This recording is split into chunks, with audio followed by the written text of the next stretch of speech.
반갑습니다. 자산관리 전문가 김민준입니다. 굴리치학개론 자산관리 특집 2탄.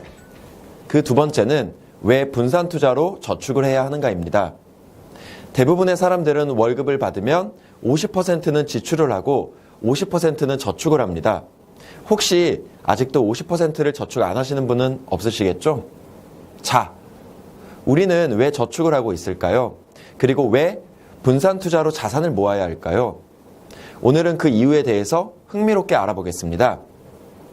사람들은 저축을 왜 할까요? 어려워하지 마세요. 제가 보기를 드리겠습니다. 1번, 돈을 모으기 위해서. 2번, 돈을 쓰기 위해서. 그동안 상담을 하면서 수천 명의 사람들에게 같은 질문을 했고 대부분의 사람들은 1번, 돈을 모으기 위해서라고 대답해 주셨습니다. 하지만 정답은 2번, 돈을 쓰기 위해서입니다. 우리는 저축으로 돈을 모은다라는 고정관념을 바꿔야 합니다. 돈을 모으기만 하는 것은 전혀 의미가 없습니다. 저축은 돈을 쓰기 위해서이다. 다시 한번 꼭 기억하세요. 자, 예를 들어 자동차를 살 때, 주택을 마련할 때 노후 대비용으로 저축을 하고 많은 부자들은 돈을 가치 있게 쓰기 위해 열심히 저축을 하고 있습니다. 그 돈으로 좋은 것을 기부도 하고 말이죠. 즉, 저축이라는 것은 나의 삶이 더 행복하고 가치 있도록 돈을 이용하고 쓰기 위해서 하는 것입니다. 그런데 여기서 중요한 것이 하나 있습니다. 앞에서 말한 행복 추구는 단기적인 행복과 장기적인 행복으로 나누어 볼 수 있습니다. 바로 이것은 저축을 기간에 따라 분산 투자해야만 하는 중요한 이유입니다. 2030 세대에게 결혼이라는 행복을 위해서는 결혼 자금이 필요하고 당연히 결혼을 위한 자산을 모아야 합니다.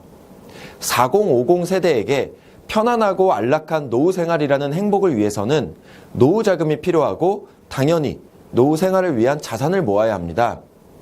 예를 들어 자녀를 키워야 하는 신혼부부의 입장에서 갓난 아기일 때의 분유값, 기저귀값 등 양육비, 그리고 그 아이가 고등학생 또는 대학생이 되었을 때의 학원비, 대학교 등록비, 생활비 등 교육비.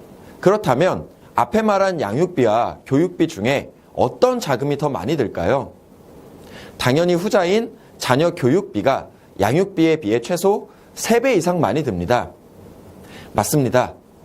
우리 아기가 1살일 때 이미 19년 뒤에 학자금 지출을 충분히 예상할 수 있습니다. 이 지출을 해결하기 위해서 1년 정도의 단기 적금을 20번 했다 깼다 하는 것이 현명할까요? 20년을 스트레이트로 쭉 저축하는 것이 현명할까요? 이 역시 당연히 후자가 더 현명한 방법입니다. 나이와 상황에 맞게끔 지출을 위한 저축 방법이 달라져야 하는 이유가 바로 이것입니다. 저축은 결국 인생의 행복이라는 지출을 위해 반드시 해야만 하는 것이고 그 인생의 행복이라는 것은 각각의 나이와 상황에 따라 다르다는 것입니다. 이렇게 다른 나이와 상황임에도 불구하고 모두가 같은 저축을 한다면 목적에 맞는 저축을 하며 인생의 이벤트들을 해결할 수 있을까요? 인생의 5대 이벤트인 결혼, 자녀 양육과 교육, 주택 마련 자금, 비상 자금, 노후 자금을 해결하기 위해서는 나이에 따라 상황에 따라 기간을 나누어 분산 투자를 해야만 합니다.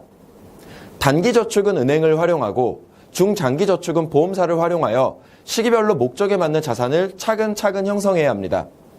과연 나는 내 나이에 맞는 내 상황에 맞는 저축을 하고 있는지, 내 저축은 포트폴리오 없이 그저 남들 하는 대로 하고 있지는 않은지, 지금 하고 있는 나의 저축으로 내 인생의 목표를 달성할 수 있을지.